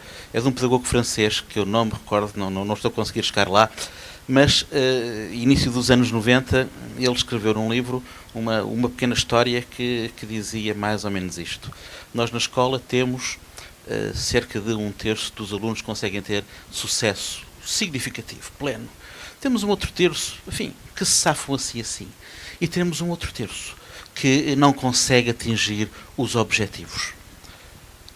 Felizmente não aprendemos a andar na escola, porque se aprendêssemos a andar na escola, 1/3 de nós andava bem e corria, saltava, o outro terço locomovia-se e o outro terço continuaria a andar de gatas. Ele, no início dos anos 90, usava esta imagem a respeito das aprendizagens e dos resultados avaliados de uma forma positiva, do que é que se aprendia na escola e, no fundo, com o que é que os alunos saíam. Nós hoje temos um outro problema para o qual esta história pode também servir. Eu não sei aqui no caso de Oeiras quais são os números, mas eu posso dizer, por exemplo, que no ano letivo passado, na Universidade Lusófona, tínhamos alunos de 84 nacionalidades. Ainda há poucos dias falei com o diretor do agrupamento de escolas Baixa Chiado, vulgo Passos Manuel, tem alunos de 45 nacionalidades. Num liceu, alunos de 45 nacionalidades. Hoje o mundo mudou completamente. Nós, naturalmente, e eu já não vou aos programas de História, muitos dos alunos que estão em sala de aula na disciplina de História, grande parte do que lhes é dito não tem nada a ver com o seu ADN cultural, com a sua herança cultural. Portanto, o desafio que eu colocava à Patrícia não é naturalmente tanto no campo da escola, mas ela pode entrar por aí, mas é no campo da cultura. A sociedade hoje que precisa de cultura, a sociedade portuguesa hoje é completamente diferente daquilo que era há 10 anos atrás. Não é preciso ir mais longe, não é? Hoje, muitas escolas têm mais alunos não nascidos em Portugal ou de famílias de não portugueses do que de crianças de pais nascidos em Portugal. E, portanto, quando se escreve, quando se investiga, quando se publica, nós estamos a trabalhar para quem? Para que sociedade? Bom, isso é uma daquelas perguntas, como o Pedro há pouco dizia, se calhar vale a pena parar um bocadinho e pensar como é que vamos reestruturar a escola, à luz, inclusivamente, destas nacionalidades que habitam a nossa escola e que estão ao lado dos nossos alunos. Mais uma vez também, voltamos a esta questão da inclusão e da diversidade e do facto de sermos uma sociedade plural e, se calhar, ao miúdo português interessa a história de Dom Afonso Henriques, se calhar ao miúdo ucraniano não interessa a história de Dom Afonso Henriques. Será que não interessa? Vai viver para Portugal? Será que não deverá também ter essa história? É todo um novo mundo que se abre. E eu acho que pôr à discussão estas coisas todas é essencial. Deixa-me só, não querendo deixar de te responder, dizer uma coisa a propósito de uma coisa que o professor Marçal Grilo disse agora. O ficcionista, o romancista, é uma espécie de historiador do seu próprio tempo. É um cronista do seu tempo. E, portanto, se nós quisermos saber tudo sobre a Inglaterra e a Revolução Industrial, podemos ir ler o Charles Dickens. Não precisamos de ler um compêndio de história. Essa é a função do escritor. Não é? É agarrar no seu tempo, repensá-lo, propor pensamento, incomodar, como diria a Agostina Bessa Luís, porque a literatura serve para incomodar, serve para promover pensamento, que é uma coisa fundamental nos dias que correm. E o ficcionista tem essa coisa maravilhosa na mão. Portanto, eu percebo que o seu melhor livro sobre a Segunda Guerra Mundial seja um romance. E que bom que assim seja. Muitas vezes, hoje em dia, as pessoas não leem tanta ficção porque se sentem melindradas com a incapacidade que têm de manter o raciocínio e a concentração. E isso é um problema. Porque nós estamos agarrados ao telemóvel, ou agarrados ao computador, ou agarrados ao iPad, de tal maneira, viciados neste gesto de ir consultar o mundo para adquirir a tal satisfação imediata de que o Pedro falava, que depois temos muita dificuldade em ler a Ana Karenina. Naturalmente. Se vocês começarem a reparar, os romances começaram a ter subcapítulos. Capítulos mais pequenos, cada vez mais pequenos, com títulos, para dar uma espécie de semáforo. Se quiser parar aqui, para aqui. Está muito cansadinho, pronto. Não leia mais do que estas 2 páginas. Nós esperamos por si amanhã. É verdade, isto agora acontece, não é? Da mesma maneira que acontece em imprensa dizer este artigo demora 3 minutos a ler. Este artigo demora 10 minutos a ler. Este artigo demora 30 minutos. Que horror, um artigo demora 30 minutos a ler, Deus me livre, não é? Pronto. Portanto, estas coisas todas de que estamos aqui a falar, e voltando à pandemia, e o facto da pandemia e a guerra, e os tempos que nós vivemos agora, e esta hipervelocidade a que vivemos, nos facilitarem também a inclusão de outras culturas, porque é um facto, não é? É uma riqueza. É uma riqueza. Ter 45 alunos de nacionalidades diferentes num liceu é uma riqueza. Assim, peço desculpa dizer isto, o corpo docente saiba pegar nestas diferenças e dizer, ok, bora lá então fazer um workshop de culinária ucraniano, por hipótese. Estou a dizer um disparate, obviamente, mas é uma riqueza que tem que ser capitalizada a favor de todo o grupo de estudantes que faz parte daquele liceu ou daquela faculdade. Porque a maior riqueza que nós temos é o facto de partilharmos histórias uns com os outros. E quando partilhamos histórias, partilhamos cultura, partilhamos conhecimento. E, portanto, a partilha é fundamental. Para isso, a escola ou a faculdade tem que dar espaço para que esta partilha exista, para que não estejamos numa rigidez de programas e de currículos para cumprir. E temos que cumprir estas metas, e depois, de repente, o espaço de diálogo que existe nas turmas é mínimo. Eu dou um exemplo. Eu fiz 2 disciplinas com o Paulo Mendes Pinto, que aliás é meu orientador de mestrado, e uma delas chamava-se, vais ter que me corrigir porque eu vou-me enganar de certeza, chamava-se Sexo e Pecado no Ocidente, certo? Quase. Quase, então vá lá. Era um era? título mais rebuscado. Era. Amor, sexualidade e pecado na definição Amor, do Ocidente. sexualidade. Era sobre sexo, não interessa. O que eu vos quero dizer é que era sobre sexo. E foi das disciplinas mais maravilhosas que nós falámos sobre tudo. Falámos sobre tudo. Até sobre sexo. Até sobre sexo. Falámos de poesia, falámos de filosofia, falámos de psicologia, isto dentro do âmbito da ciência das religiões, portanto falámos muito de religião, falámos muito das narrativas bíblicas, falámos muito dos preconceitos e dos preconceitos, falámos muito da imaginação coletiva e da forma como aderimos a determinadas ideias. Por exemplo, e para mim esta é a história mais maravilhosa que eu vou contar o resto da vida, que é esta ideia que todos nós temos de que Madalena era uma prostituta, sendo que não há nada na Bíblia que diga que a senhora era prostituta. O que diz é que ela tem 7 demónios dentro dela, que Jesus terá feito o enorme favor de retirar, mas nada diz que a senhora era prostituta. E isto foi uma das aulas mais fascinantes do Paulo. Portanto, se quiserem promover aqui um debate sobre Madalena não é uma prostituta, por favor, convidem-me. Foi das coisas mais maravilhosas, porque o Paulo claramente tinha um guião para aquela aula. Estava preparado para aquela aula, como se preparam todos os professores, e bem, porque é preciso uma certa ordem. É evidente que isto é expectável. Mas, de repente, as perguntas eram tantas e as pessoas estavam tão interessadas em ir por outros caminhos, que o professor, generosamente, mas ao mesmo tempo de uma forma didática, deixou que a aula decorresse como a aula tinha que decorrer, e muitas vezes isto não acontece.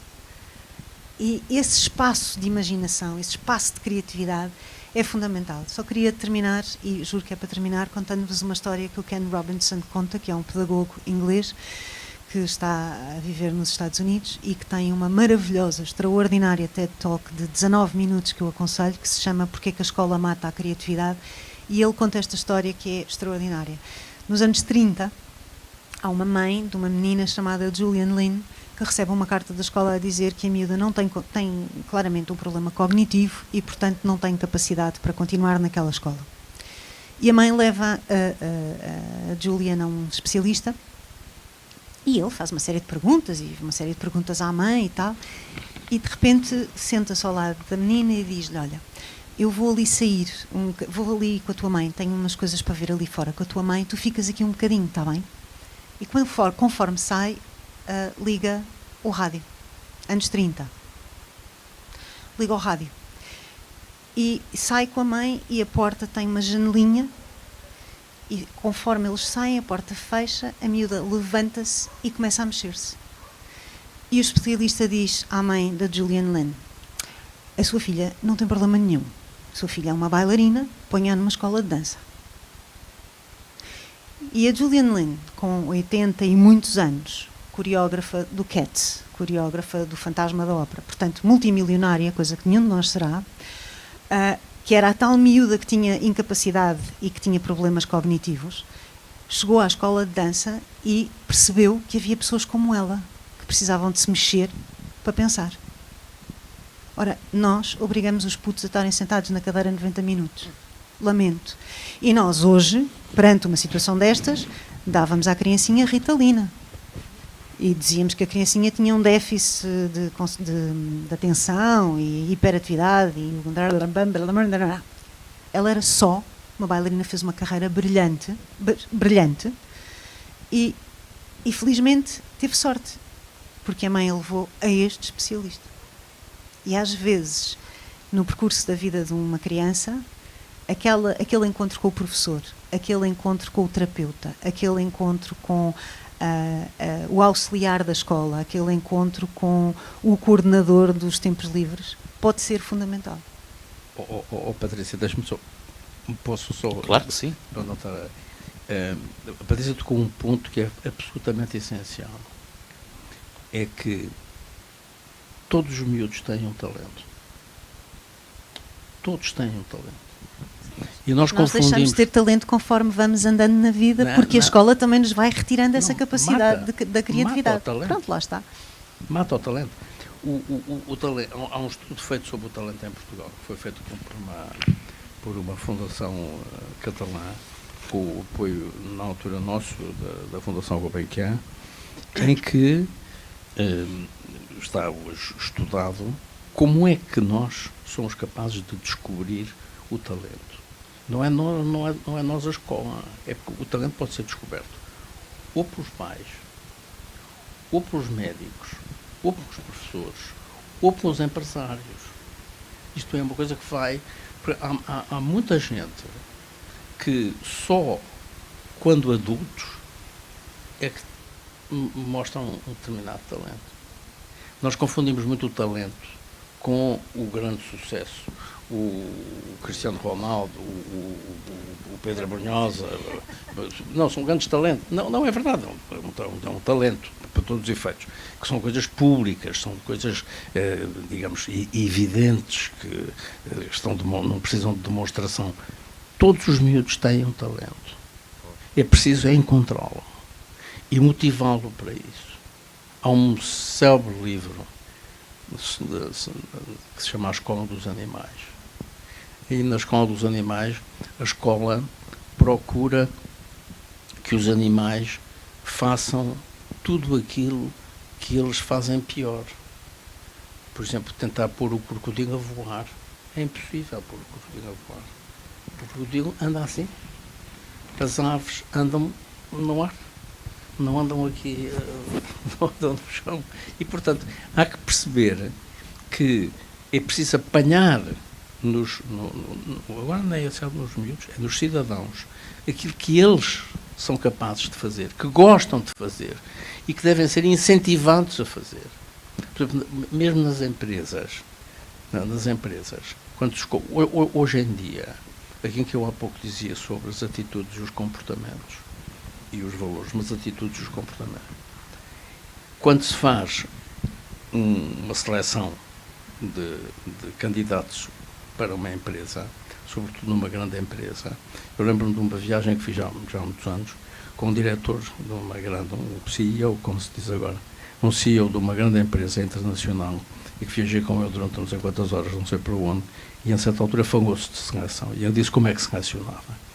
E ele disse-me uma coisa que eu jamais esquecerei. Ele disse, está bem, há uma equipa, seleciona os currículos, faz umas perguntas, mas eu depois, no fim, entrevisto os últimos 7 ou 8 ou 9 ou 10, eu não me recordo. E aquilo que mais me importa não são as respostas às perguntas que eu faço, são as perguntas que eles me fazem a mim. São as perguntas que eles me fazem a mim, que é uma pessoa que é capaz de ter, digamos, a autoconfiança e a autoestima e a vontade e a tentação de descobrir na empresa onde é que ele pode dar o seu contributo, onde é que eu sou capaz de dar uma mais-valia para aquilo que me vão pagar, no fundo, para quem vai ser contratado. É muito importante desenvolver nos miúdos a ideia de que eles são capazes, a ideia de que eles têm que acreditar em si próprios, de que só com trabalho é que se consegue. As coisas não caem do céu. Esta coisa mesmo, o Pedro falou um bocadinho nisso. Os miúdos nas escolas, o procurar o mais fácil. Qual é o caminho mais fácil? Não. A gente tem que ver agora que é o caminho mais difícil. Que é para tentar passar um caminho mais difícil. Aquela rapariga que ontem fez aquele salto fantástico que lhe permitiu ir à final na ginástica, correu um risco. Ela disse, eu corri um risco enorme. Eu ando a treinar este salto desde 2014 e tentei, e saiu bem. Eu fui para Martins, exatamente. E porquê? Porque acreditou em si própria. Disse, eu sou capaz. E é aqui, neste momento, é assim que as coisas se devem fazer. E o melhorar sempre. A Patrícia, que é a escritora, eu terminei um livro há 3 dias, mas penso eu que acabei porque o editor é um bocado exigente e, portanto, está sempre a querer fazer mais uma coisa. Nos livros, quando um livro está a acabar, é horrível, porque a gente lê e depois tem sempre tendência para fazer mais uma coisinha. falta-me talvez meter aqui mais uma coisa, talvez não ficasse mal, isto aqui talvez não se perceba bem, não é? É horrível, é uma luta horrível, eu terminei anteontem, espero eu, mandei uma mensagem ontem ao editor a dizer: esta é a ultíssima versão, é a ultíssima, quer dizer, apareceu com vermelho por baixo, não é? Porque ultíssimo é uma palavra que não existe, mas este sentido do acreditarem em si próprios, nos miúdos. Nós, quer dizer, eu sou uma pessoa mais velha que estou aqui na sala, já não tenho, o meu futuro é muito curto, é curtíssimo, é preferidíssimas razões. Mas o ser, o acreditarmos em nós próprios e dizermos: eu sou capaz de fazer, eu tenho que fazer, eu não posso desistir. A desistência é horrível. Os miúdos hoje desistem com uma facilidade enorme. Há miúdos que entram para um curso, depois mudam para outro, depois mudam para outro, depois mudam para outro. É horrível. Quer dizer, há uma inconstância nesta coisa toda. Agora, deixem que eu não quero deixar aqui a ideia de que sou um derrotado com esta ideia tão dooming que eu estou aqui a explicitar. Aliás, eu escrevi um livro há relativamente pouco tempo que se chama Não Tenham Medo do Futuro, e que é dirigido sobretudo aos miúdos. Eles não devem ter medo do futuro. Aliás, a frase não é minha, como sabem, a frase é do Papa João Paulo II e depois, mais tarde, do Papa Francisco, que também a utilizou várias vezes: não tenham medo, não tenhais medo do futuro. Era mais pomposo do que não tenham ideia, não tenhas medo do futuro. Mas para não terem medo do futuro é preciso que tenham uma grande formação de base. E na grande formação de base é a família e a escola. E acho que estamos basicamente de acordo com muitas coisas que foi aqui dito. Eu, pelo menos, partilho, quer com o que disse a Patrícia, com o que disse aqui o Pedro. Gostava só de fazer uma última pergunta ao Pedro Patacho, nós já estamos um bocado adiantados. Gostei muito de ouvir há bocado a sua paixão pela educação, é evidente, e o seu conhecimento também. E referiu aí, no advento da Revolução Industrial, as mudanças, as transformações que houve, neste caso, num sistema de ensino ocidental que revolucionou todo, enfim, um modo de vida.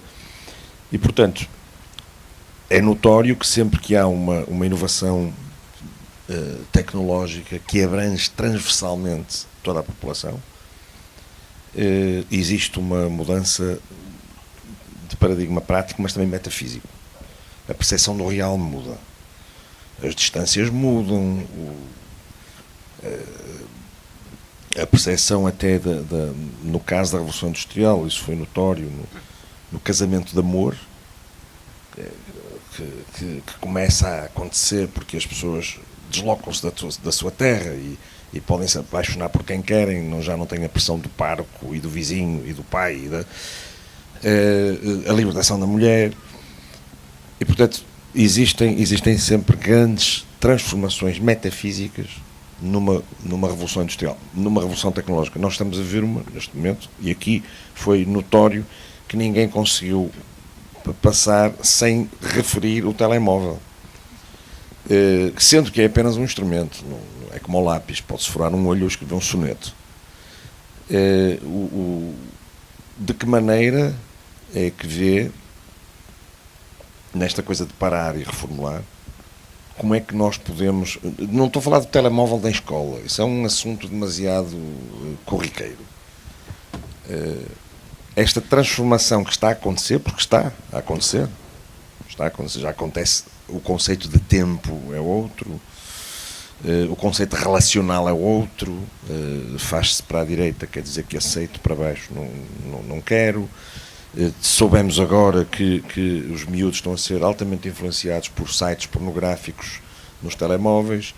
Há um movimento nos Estados Unidos chamado Blockout, que quer dizer deixar de seguir conteúdos superficiais, o que me parece que é fantástico, ou seja, influencers, pessoas que mostram a desempacotar presentes, a ir às compras, dietas, digamos, seguir essas pessoas. Porquê? Porque a OMS, em parceria com uma série de instituições do Foro da Psiquiatria nos Estados Unidos, chegou à conclusão de que seguir pessoas com conteúdos superficiais propicia doenças mentais. Esta notícia saiu ontem e convido-vos a ler esse. Mas o que é certo é que veio para ficar. Está no meio de nós. Não é como ao fogo, é como à roda, é como à locomotiva.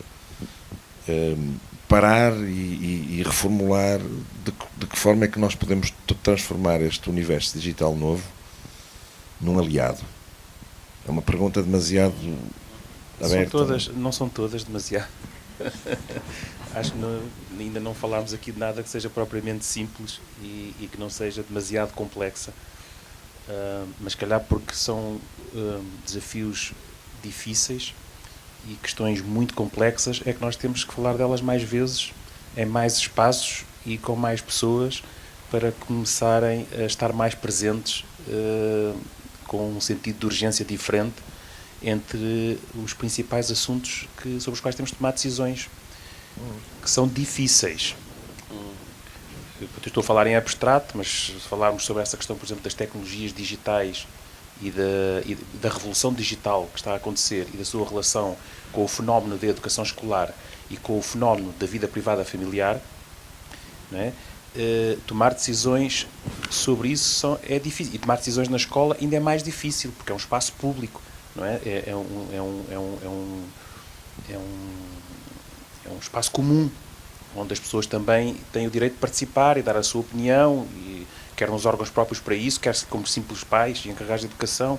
Quer dizer, e qualquer decisão é muito difícil, envolve antagonismos, desafios e batalhas administrativas e burocráticas, combates políticos, tensões ideológicas. É dificílimo. Portanto, não há...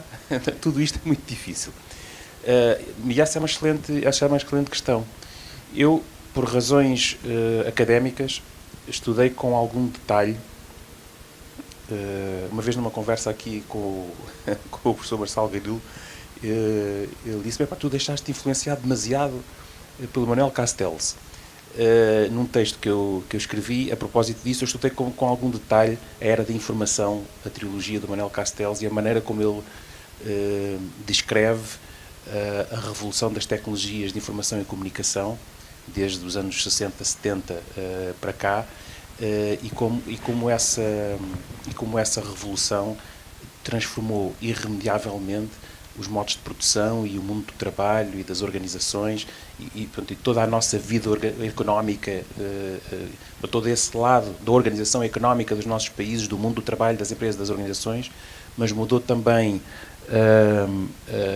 as relações de poder e mudou também as experiências dos próprios indivíduos e a sua relação com os conteúdos, com a cultura, com isso tudo. E é um excelente trabalho essa trilogia da Era da Informação para perceber aquilo que o Pedro estava a dizer, o quão irremediável é esta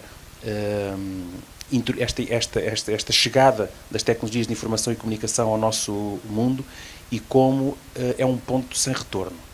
Quer dizer, não há... É um ponto... Não há, essa é uma discussão, essa é a discussão que não vale a pena ter. É um ponto sem retorno. As tecnologias estão cá, vieram para ficar, revolucionaram o nosso modo de vida em sociedade, a maneira como nos relacionamos e a organização económica em que se fundamenta e baseia toda a produção nas nossas sociedades, são hoje mediadoras da maior parte das nossas ações cotidianas, privadas e pessoais e laborais, quer dizer, e portanto e não adianta ir contra isto.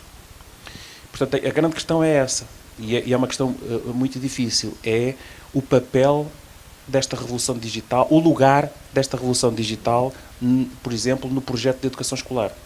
É neste projeto público e participado e colaborativo, liderado pelos profissionais de educação, obviamente, mas participado e público, que é a educação. Qual é o lugar das tecnologias digitais e desta acelerada revolução digital no projeto público e político de construção cotidiana da cidadania educada através da escola. É muito difícil e é um problema muito tenso. E há opiniões muito extremadas sobre isto. Aqueles que consideram que as tecnologias devem ser banidas da escola. Aqui há coisa de uma semana saiu uma entrevista de um psicólogo no Público a propósito de um trabalho lançado agora em que o Público chamou para, por acaso, lendo a entrevista toda, não é bem isso, mas o Público chamou para o início do texto qualquer coisa do género: vamos ter que retirar a maior parte das tecnologias das nossas escolas. Isto é só absurdo. Não é? Isto é só absurdo.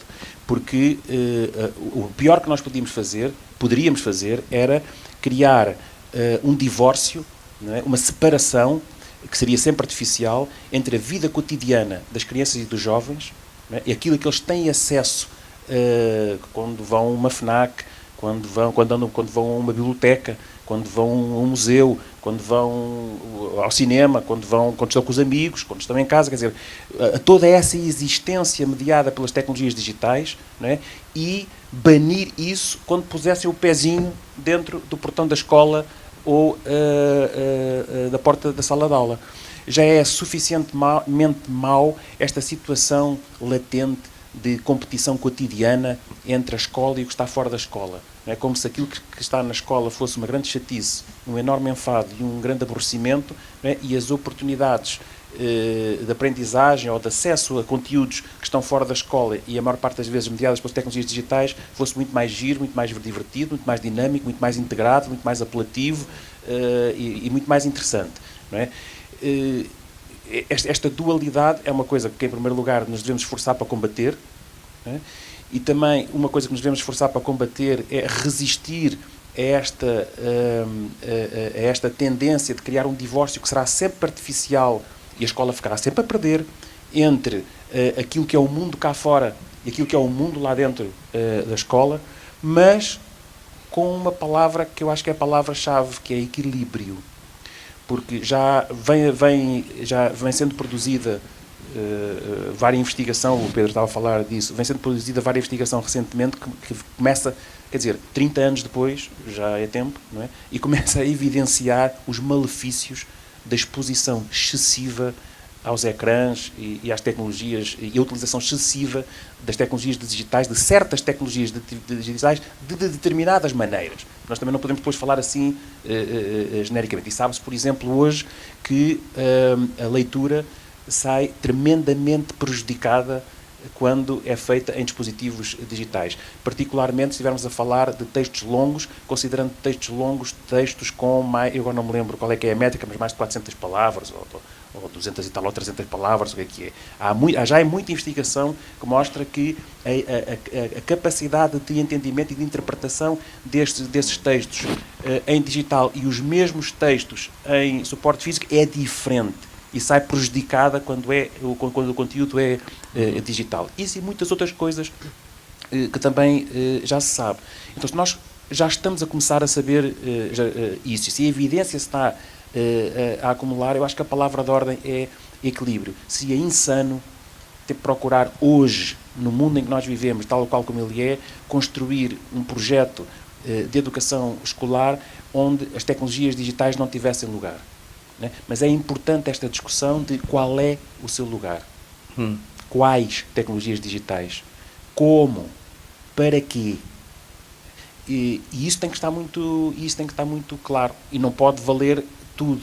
E as decisões que se tomam relativamente a isto, como relativamente a todas as matérias, não podem ser fundadas na mera opinião, no mero gosto.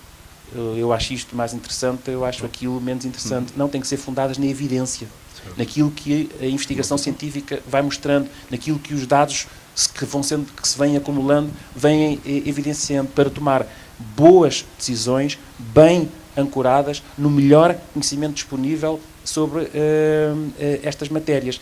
E porque também só assim é que nós conseguimos reduzir a tensão discursiva em torno desta matéria e a espécie de luta livre ideológica sobre estas matérias educativas cada vez que um assunto vem para cima da mesa. Nós só conseguimos combater essa belicosidade discursiva se nós apoiarmos as nossas ideias e as nossas discussões não tanto nas nossas percepções, não tanto nas nossas opiniões, não tanto nos nossos gostos, ou até naquilo que é a nossa autobiografia e a nossa trajetória como pessoas, aquilo que tivemos expostos e que faz daquilo aquilo que nós somos, mas tentar refrear esse autocentrismo, vá lá, digamos assim, fundado na opinião e na percepção, mas basearmos sobretudo as nossas propostas e as nossas ideias naquilo que são as evidências acumuladas e aquilo que é a melhor informação e o melhor conhecimento científico disponível. E para concluir, diria sim às tecnologias, porque elas fazem parte da nossa vida, não é? E a educação escolar é parte da nossa vida. E, portanto, esse divórcio não faz absolutamente sentido. Agora, é preciso ter uma discussão séria sobre que tecnologias, onde, para quê, como, utilizadas de que maneira. Portanto, e essas são as discussões que importa ter, mais do que o sim ou não. Pedro, deixa-me só dizer-lhe duas coisas. Uma, e prende-se com o que a Patrícia também disse, é necessário refletir muito profundamente, com grande serenidade, sobre os cursos de formação de professores. Como é que se formam os professores hoje para esta nova realidade? Primeiro ponto. Segundo ponto. Nós estamos a falar das tecnologias hoje. Daqui por 10 anos, isto está completamente desatualizado. Isto aqui por 10 anos é substituído por uma coisa qualquer que a gente não faz ideia nenhuma do que é. E, portanto, nós temos que estar... Eu, quando falava há pouco na imprevisibilidade, é a imprevisibilidade em tudo aquilo que são as atividades dos seres humanos. Não é aquela coisa de haver três cenários e a gente não sabe se é o 1, se é o 2, se é o 3, se é um plano B, se é um plano C. Não. É que a imprevisibilidade é tal que podem acontecer coisas que não façam parte do nosso raciocínio hoje, por maior que seja a nossa capacidade de inventiva. O outro aspecto que me parece para mim muito relevante é este. Aqui há 20 anos, mais ou menos, talvez um pouco menos, era presidente nos Estados Unidos o George W. Bush, o filho. E o George W. Bush era irmão, do Jeb Bush, que era o governador do estado da Flórida. E resolveu fazer um trabalho sobre o ensino da matemática. E juntou as duas grandes escolas. Há duas grandes escolas para o ensino da matemática, como sabem. Uma que insiste muito no ensino mais clássico e outro que é mais a compreensão e as capacidades, e as capacidades habilitantes e as competências, etc. Juntou-os e durante 1 ano e meio disse-lhes: eu quero saber, do ponto de vista da demonstração científica, quais são as conclusões que vocês têm sobre o ensino da matemática. Eles começaram com milhares de papers, que foram deitando fora. Acabaram com 16. Validaram 16 papers que tinham sido publicados. Portanto, esta coisa dos estudos científicos sobre o ensino da matemática, há muito blá-blá. Escreve-se muita coisa com pequeninas experiências. Uma turma com 50, depois 2 turmas em que uma tem 30 e outra tem não sei quanto, e tiram-se conclusões. Aquilo vale muito pouco. Por exemplo, eu lembro-me que nessa altura, depois do relatório ter sido produzido, eu trouxe à Fundação Gulbenkian 2 elementos dessa equipa, conjuntamente com o Nuno Crato. O Nuno Crato apoiou-nos nessa iniciativa. E uma das discussões que eles tiveram nos Estados Unidos foi, isto já foi há uns anos, se a máquina de calcular devia ser introduzida nos primeiros 4 anos ou não. Nos primeiros 4 anos de escolaridade. Não havia nenhuma demonstração científica, nem se devia, nem se não devia. Não havia demonstração científica. Isto é, nós todos temos uma sensação sobre isto, não é? Se fizeres aqui um inquérito, as pessoas certamente terão uma opinião, uns dirão que sim, outros dirão que não, meter a máquina de calcular. Então, hoje meter isto nos miúdos com 6 anos, os miúdos acham que está aqui a solução de tudo. Está aqui tudo. Isto forma-os, isto dá-lhes competência de base, isto permite-lhes resolver problemas, isto permite-lhes encarar, sobretudo num país como o nosso. Porque nós temos peço desculpa do que vou dizer, mas vou dizer, eu digo isto poucas vezes, mas digo, nós temos 3 defeitos terríveis. Os portugueses têm 3 defeitos terríveis. Um é que gostam mais de estar do lado do problema do que do lado da solução. A gente gosta sempre, a gente vai falar com uma pessoa com um problema, sai de lá com 3. Tipo, levantando-nos 3 problemas. Depois, o outro que é um defeito terrível, é a inveja. Não é por acaso que o poeta terminou a sua grande obra com a palavra inveja. E finalmente, nós não somos capazes de distinguir o essencial do acessório. Muitas vezes andamos a tratar de coisas perfeitamente laterais. O problema está aqui e a gente anda aqui à volta desta coisa, porque não tem luz suficiente para aqui. Parece aquelas pessoas que andam à procura de uma coisa no chão que perderam e perguntam-se, mas foi aqui que perdeste? E eu disse, não, mas é aqui que eu tenho luz para ver. Não é? Portanto, é um bocadinho a ideia, não é? Quando temos, isto é uma característica, esta coisa de estarmos do lado do problema e do lado da solução, é uma característica nossa. Não há muitos países assim. A maneira como nós nos cumprimentamos, por exemplo. A gente cumprimenta-se como? Mais ou menos. Vamos andando. Quando mal sempre assim. Isto é horrível. É horrível. Os americanos têm outra forma. Good morning, have a nice day. Tem uma... Não é? Coitados, agora estão com outros problemas. Têm outros problemazinhos, não é? Têm outros problemazinhos de falta de luz. Bem, o tempo vai adiantado. O problema não é o tempo, é os países lá. Nós não perdemos nenhum sapatinho, não somos Cinderelas, mas daqui a bocadinho transformamos-nos em abóboras. Obrigado pela presença de todos. Eu e o Pedro agradecemos em especial aqui ao Pedro Patacho, ao Eduardo Marçal Grilo, à Patrícia Reis por terem estado connosco. Obrigado à Divisão de Bibliotecas e de Promoção da Língua da Câmara Municipal de Oeiras por manter este projeto vivo e por hoje nos trazer aqui para este espaço magnífico. E em especial obrigado a todos os que estiveram aqui durante estas quase 2 horas. Pois exatamente, olhem para o relógio e foi. O tempo passou depressa e devemos isso aqui, esta excelente conversa. Obrigado e até a um próximo Nómadas do Pensamento.